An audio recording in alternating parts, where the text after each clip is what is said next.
बिस्मिल्लाहिर्रहमानिर्रहीम। अस्सलाम वालेकुम नाज़रीन, मैं अहमद फवाद हूँ और आप मेरा यूट्यूब चैनल देख रहे हैं। अहम खबरों, तजिए और तबसरे के साथ आज के व्लॉग में आपकी खिदमत में हाजिर हुआ हूँ। पाकिस्तान तहरीक इंसाफ के ही कुछ वकला की इमरान खान से बेवफाई या गद्दारी एक बड़ा मौका गवा दिया है। पाकिस्तान तहरीक इंसाफ के वकला ने मेरे पीछे मौजूद सुप्रीम कोर्ट ऑफ पाकिस्तान की बिल्डिंग में आज क्या हुआ, क्यों चीफ जस्टिस काजी फायद ईसा साहब नाराज हुए और उठकर चले गए, एक बड़ा रिलीफ मिल सकता था। लेकिन जो वकील है पाकिस्तान तहरीक इंसाफ के, इसमें जब से उन्होंने ये सुना है कि ज़्यादातर वकीलों को टिकट दिया जाएगा, तो एक तो वो अपनी मशहूरी कर रहे हैं सोशल मीडिया के ऊपर, और दूसरा टिकटों को लेने के लिए वो इस वक्त लाइन में लगे हुए हैं। लेकिन जो अदालती सतह पर उन्होंने लड़ाई लड़नी थी, उस लड़ाई में वो उस तरह से संजीदा नजर नहीं आ रहे। और ये सारे वकला की बात नहीं कर रहा मैं, जाहिर सी बात है कुछ संजीदा भी हैं, सलमान अकरम राजा, उमैर न्याजी वगैरह। आज क्या हुआ सुप्रीम कोर्ट ऑफ पाकिस्तान में, क्या बड़ा मौका गवा दिया है पाकिस्तान तहरीक इंसाफ के वकला ने, कुछ अहम तरीन तफसीलात आपके साथ शेयर करूंगा। और बहुत सारे ऐसे इकदाम जो पीटीआई वकला को करने चाहिए थे, वो उन्होंने नहीं किए, और इमरान खान साहब को इस चीज से नुकसान हुआ। और अगर ये काम कर लिए जाते तो अदालती सतह पर बड़ा फायदा पाकिस्तान तहरीक इंसाफ को हो सकता था। एक बड़ी पाबंदी आयद की गई है इलेक्शन कमीशन की जानिब से, और इस पाबंदी के बाद पीटीआई के लिए मुश्किलात मजीद बढ़ाने की कोशिश थी। लेकिन अभी तक जो हरबे इस्तेमाल हुए हैं या जो कुछ भी पीटीआई के अगेंस्ट किया गया है, वो उल्टा उन्हीं के ही हक में गया है और उन्हीं की कंपेन इससे हुई है। कुछ तफसीलात आपके साथ शेयर करूंगा। चीफ जस्टिस कादिर फाइसा की जानिब से आज एक अहम तरीन इकदाम लिया गया है, जो कि आइंदा आम इंतखाबात के हवाले से है, और 7 रुकनी बेंच बनाया गया है। ये इकदाम क्या है और आइंदा आम इंतखाबात के ऊपर कैसे इस फैसले का असर पड़ने जा रहा है, इस पर भी कुछ तफसीलात आपके साथ शेयर करूंगा।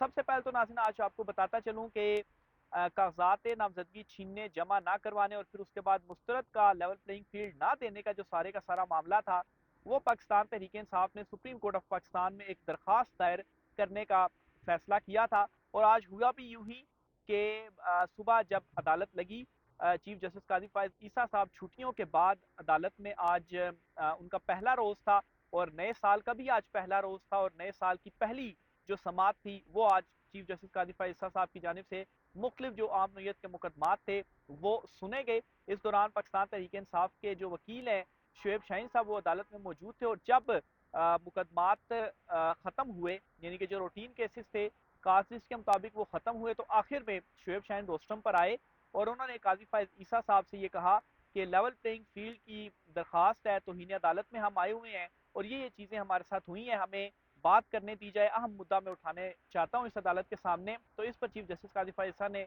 उनसे ये कहा कि अभी वक्फे का वक्त हो गया, तो वक्फे के बाद आप दोबारा आए तो फिर हम आपका जो मामला है उसे देख लेते हैं, आपको हम सुन लेते हैं।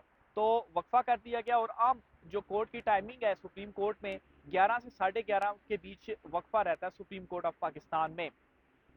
जब वक्फे के बाद दोबारा जो बेंच था वो बैठा, चीफ जस्टिस काजी फायद ईसा की सरबराही में 3 रुकनी बेंच, तो अपने जो मामूल के मुकदमात थे वो ख़त्म करने के बाद जब आखिर में पाकिस्तान तहरीक इंसाफ के जो वकील थे उन्होंने आकर बतानी थी अपनी शिकायतें, तो कोई भी पाकिस्तान तहरीक इंसाफ का वकील सुप्रीम कोर्ट ऑफ पाकिस्तान के कमरा अदालत नंबर 1 में मौजूद नहीं था। और मज़े की बात यह है कि इनके जो वकील थे वो बाहर सोशल मीडिया के लिए और अपने टिकटॉक के लिए, जो यहाँ पर बहुत सारे दीगर लोग भी आते हैं, वीडियोस वगैरह रिकॉर्ड कर रहे होते हैं पीटीआई वकला की, तो उनको इंटरव्यूज देने के अंदर मसरूफ थे। शुएब शाहीन साहब भी बाहर मौजूद थे सुप्रीम कोर्ट के, मालूम नहीं था उनको कहा भी गया था कि वक्फे के बाद आप आए, उन्हें अदालत में होना चाहिए था। दीगर वकील भी कुछ बाहर थे, कुछ हाई कोर्ट पे थे, और यहाँ पर सुप्रीम कोर्ट ऑफ पाकिस्तान में कोई आया ही नहीं था। और मजे की बात यह है कि आज कोई भी दरखास्त सुप्रीम कोर्ट ऑफ पाकिस्तान में लेवल प्लेइंग फील्ड के हवाले से दायर भी नहीं की गई, यानी कि अदालती महाज के ऊपर बिल्कुल चीजों को ऐसे ही छोड़ दिया गया, कोई लड़ाई ही नहीं लड़ी जा रही। और आज इतना इंपॉर्टेंट दिन था, आपने दरखास्त देनी चाहिए थी सुप्रीम कोर्ट में, लेकिन वो दरखास्त सुप्रीम कोर्ट में नहीं दी गई। और जब चीफ जस्टिस काजी फायद ईसा साहब ने जब सारे मुकदमात ख़त्म हुए, तो आखिर में उन्होंने देखा, वो उनकी जो नज़रें थी वो ढूंढ रही थी शुएब शाहीन साहब को कि वो कहाँ पर है, आकर अपना जो मुद्दा है वो बयान करें, लेकिन शुएब शाहीन साहब जो थे वो मौजूद ही नहीं थे। तो यूं चीफ जस्टिस काजी फायद ईसा साहब जो थे और जो बेंच था वो उठकर कमरा अदालत से चला गया। फिर इसके बाद शोएब शाहीन साहब को पता चला जी कि ये उनके साथ हो गया है और वो अदालत में पहुंचे ही नहीं है, तो फिर उन्होंने एक दरखास्त हाई कोर्ट में अपने कागजात नामजदगी मुस्तरद होने के हवाले से इस्लामाबाद हाई कोर्ट में दायर की। लेकिन सुप्रीम कोर्ट ऑफ पाकिस्तान में फिर उन्होंने बाद में क्या किया कि registrar supreme court of Pakistan से मिले और उनसे कहा जी कि दरखास्त उनकी समाअत के लिए मुकर्रर की जाए। तो रजिस्ट्रार ने उनसे फिर ये कहा आज या कल उनकी दरखास्त समाअत के लिए मुकर्रर करने के हवाले से मामले को हम देखेंगे कि आज करनी है या कल करनी है। अब ये बहुत बड़ा चांस था जो पीटीआई वकला ने मिस किया है, वो अगर आज ही सुप्रीम कोर्ट के सामने रख दिया जाता, आज उसमें कोई ना कोई डेवलपमेंट हो जाती, तो क्या वो ये ज़्यादा बेहतर ना होता, बजाय इसके कि चीज़ें डिले में जाएं। और इलेक्शन का शेड्यूल जारी हुआ है और उस शेड्यूल के मुताबिक तारीखें दी गई हैं और उनके मुताबिक उम्मीदवारों की फहरिस्त तो सारी चीज़ें आनी है, तो आपको अदलिया के महाज के ऊपर एक्टिव होना था, लेकिन आज ऐसा नहीं हुआ। तो ये शोएब शाहीन साहब की जानिब से आज जो अब इसको जो है वो अच्छा, खाली शोएब शाहीन के हवाले से नहीं बल्कि पाकिस्तान तहरीक इंसाफ के और जो सारे वकील हैं वो कहाँ पर हैं, वो भी नहीं थे आज अदालतों में। तो ये भी मैं आपको वाजे करता चलूँ कि कोई 70% 80% तो वकील एक्टिव हुए हैं जी, कि उन्होंने कागजात नामजदगी जमा कराए कि पीटीआई के टिकट उनको मिल जाए और वो सियासत में पड़े हुए हैं। चलें आप ठीक है उन चीज़ों को भी करें, लेकिन जो आपकी मेन ड्यूटीज़ हैं उनको भी तो आपने सर अंजाम देना है। तो सोशल मीडिया के ऊपर आप ट्वीटें भी कर रहे हैं, वीडियोस भी लगा रहे हैं, इंटरव्यूज भी दे रहे हैं कि ये हो गया तो वो हो गया, बजाय उसकी आप कानूनी जो जंग है, दरखास्तें जो हैं वो तो दायर करनी है, वहां पर फिलहाल इनकी तरफ से खामोशी है। और ये सिर्फ एक इकदाम नहीं है, बल्कि इस तरह के और भी बहुत सारे काम हैं जो पीटीआई की जानिब से नहीं किए गए। वो कौन से हैं वो मैं आपको सुनाता हूँ जी। नंबर एक तो अदलिया के महाज के ऊपर जो उनको करना चाहिए था, एक ये जी कि किस किस डीसीओ और एसी को कितना अरसा हो गया है, क्योंकि डीसी और एसी बतौर आरओ और असिस्टेंट आरओ लगाए गए हैं और इलेक्शन कमीशन के मुताबिक इन सब को कुछ अरसा पहले चेंज किया गया है, हालांकि ऐसा हरगिज नहीं है। पीटीआई को तहरीरी रिपोर्ट शाया करनी चाहिए थी कि इलेक्शन कमीशन ने कैसे झूठ बोला, तो इसके ऊपर पीटीआई की तरफ से कुछ इकदाम आया नहीं आया। कमरा अदालत में ये सारी हुई, लेकिन वकला की जानिब से कुछ भी नहीं कहा गया। अच्छा, नंबर दो, किस रिटर्निंग ऑफिसर ने बतौर डीसी कितने एमपीओ ऑर्डर जारी किए। आपने ये तो कह दिया जी कि एमपीओ ऑर्डर ये जारी कर रहे हैं, कितने एमपीओ जारी किए, कोई डेटा तो हो। अदालतों में तो आप ये कागजों के थ्रू ही आपने जो चीजें हैं वो सबमिट करानी है, लेकिन इसके ऊपर भी कोई इकदाम नहीं लिया गया। ये तहरीरी तौर पर जारी करने से मौकिफ दुरुस्त साबित होता कि इंतहाई जानिबदार ब्यूरोक्रेट्स को इलेक्शन कराने की जिम्मेदारी दी गई है। नंबर 3, इलेक्शन कमीशन में कितनी शिकायत दर्ज उन्होंने की हैं। इलेक्शन कमीशन कहता है कि सिर्फ 47 शिकायत आई हैं। पीटीआई तहरीरी तौर पर कुछ जारी नहीं उन्होंने किया कि कितनी शिकायत उनकी जानिब से दायर की गई है। नंबर 4, कितने ऐसे केसेस अदालतों में गए हैं जहां आरओ कागजात नामजदगी जमा नहीं कर रहे थे और अदालतों को मुदाखलत करना पड़ी, इसका भी डेटा नहीं उन्होंने सुप्रीम कोर्ट में सबमिट कराया। इन्हीं चीजों की बुनियाद पर तो उन्होंने अपना केस मजबूत करना है। अच्छा, 5वें नंबर पर कितने आरोप के खिलाफ इलेक्शन कमीशन को तहरीरी दरखास्तें दी गई। नंबर 6, वीडियोस एक जगह करके सुप्रीम कोर्ट जमा नहीं कराई गई कि आरोप के दफातर के बाहर और अंदर क्या हो रहा है। नंबर 7, काजी फायज ईसा साहब ने जिस केस में आरोप को बहाल किया वो केस पेंडिंग है, इसमें तमाम इशूज दरखास्त की सूरत में दायर किए जा सकते थे और चीफ जस्टिस साहब को बताया जा सकता था कि आपके बहाल किए गए हीरे आरोज ये खिलवाड़ कर रहे हैं, लेकिन ऐसा नहीं किया गया। नंबर 8, जुमेरात और जुम्मे को सुप्रीम कोर्ट का बेंच नहीं था, लेकिन दोनों दिन जल्दी समात की तहरीरी दरखास्त दायर नहीं की गई क्योंकि काजी फायज ईसा साहब चढ़ाई करते हैं कि इतना अर्जेंट मामला था तो आपने जल्द समात की जो दरखास्त है वो क्यों नहीं दी। और जुमेरात जुम्मा भी गुजर गया, आज मंडे का दिन भी गुजर गया है, लेकिन कोई एक्टिव ही नहीं है ये वकला। फिर इसके अलावा इलेक्शन कमीशन ने इस समात में क्या झूठ बोले ये तहरीरी तौर पर जारी नहीं किया गया। नंबर 10, कुल कितने कागजात नामजदगी मुस्तरद हुए हैं और कितने तायीद और तजवीज़ कुनिंदा को उठाया गया, इस पर देखते हैं। इस पर भी अभी तक कुछ उन्होंने जारी नहीं किया। अच्छा, अदालतों में तहरीरी रिपोर्ट्स और दरखास्तों से ही काम चलता है, सोशल मीडिया पर की गई ट्वीट से नहीं। वैसे तो अदालतों को सब पता होता है, लेकिन चीफ जस्टिस साहब पीटीआई के मामले में ऐसे शो कराते हैं जैसे इन्हें तो कुछ पता ही नहीं, इसलिए इनको तहरीरी तौर पर आगाह करके एक्सपोज करना जरूरी है कि आपके हीरे ये करतूत कर रहे हैं। तो ये सदीक जान साहब है, उन्होंने ये 10 जो पॉइंट्स हैं वो उठाए और एक ट्वीट की शक्ल में उन्होंने लिखा है। और इसी चीज का आज जो एक अमली मुजाहरा है वो भी हमने देख लिया अदालत में कि कोई वकील ही मौजूद नहीं था, कोई वकील नहीं है, काजी साहब आपको देख रहे हैं, नजरें उनकी ढूंढ रही हैं, आप दस्तावेजी तौर पर तो चीजें दें जो आगे चलकर आपको रिलीफ मिले और उसका फायदा हो सके। तो ये हिकमत अमली इनकी बिल्कुल भी ठीक नहीं, और इसका नुकसान जो है वो नुकसान अगर ना भी कहें तो बहुत सारा फायदा जो हो सकता है, उस फायदे से ये लोग खुद को महरूम कर रहे हैं। दूसरे नंबर पर ताहयात नाअहली से मुतल्लिक चीफ जस्टिस काजी फाइजा साहब ने 7 रुकनी बेंच बना दिया है। कल दिन 2 बजे कल 2 जनवरी दिन 11:30 बजे केस की समाअत होगी। यानी कि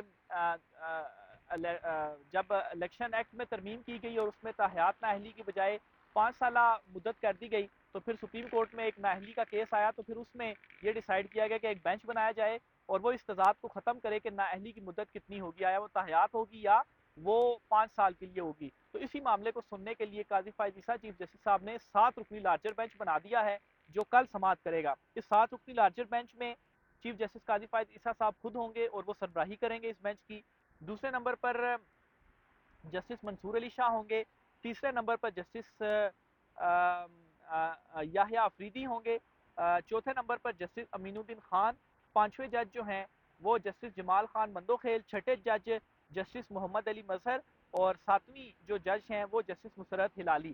तो ये 7 रुकनी बेंच है जो इस मामले को कल देखेगा और डिसाइड करेगा कि नाअहली की मुद्दत क्या है, और अगर ये 5 साल कर दी गई तो फिर वो ताहयात नाअहली का जो टैग है वो ही खत्म हो जाएगा। तो ये एक और बड़ी डेवलपमेंट थी जो कि सुप्रीम कोर्ट ऑफ पाकिस्तान से सामने आई है। आखिर में एक बड़ी पाबंदी आयद कर दी गई है इलेक्शन कमीशन की जानिब से, और उन्होंने पैमरा को एक लेटर लिखे या एक हिदायतनामा या हुक्म जो है वो रिटर्न फॉर्म में भेजा है, और उसमें उन्होंने कहा है जी कि ये जो इलेक्शन सर्वेस किए जा रहे हैं ये इलेक्शन सर्वेस नहीं किए जा सकते, और जो टीवी चैनल्स ये इलेक्शन सर्वेस कर रही है उनके खिलाफ जो कार्रवाई है वो आप करें। ये पैमरा को इलेक्शन कमीशन ऑफ पाकिस्तान ने लिखा है। अब ये जो इलेक्शन सर्वेस आ रहे हैं सामने, वैसे तो मीडिया के ऊपर ऑलमोस्ट ब्लैकआउट ही है इमरान खान का, और सब सारे टीवी चैनल्स को आप उठाकर देख लें, इमरान खान साहब का नाम तक नहीं चलने दिया जाता, और फिर बहुत सारी जो प्रोपेगेंडा चीज़ें हैं वो भी सामने आ रही हैं। बहरहाल ये एक वाहिद चीज़ थी इलेक्शन सर्वे,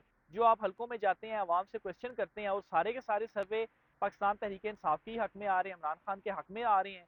70-80% जो मार्जिन है, जो लोग हैं वो पीटीआई को वोट करना चाह रहे हैं।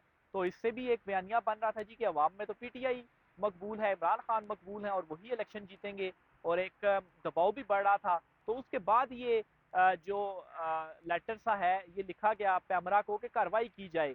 बहुत सारे टीवी चैनल इस तरह के जो सर्वेस थे वो दिखा रहे थे, तो इससे इलेक्शन कमीशन ऑफ पाकिस्तान के हवाले से एक और जो क्वेश्चन मार्क है उनके जानिबदारी के ऊपर वो उठता है, क्योंकि जो रवैया रखा गया कागजात नामजदगी सबमिट और फिर उसके बाद मुस्तरद करने के हवाले से पीटीआई के साथ, तो इसके ऊपर तो इलेक्शन कमीशन बिल्कुल खामोश है।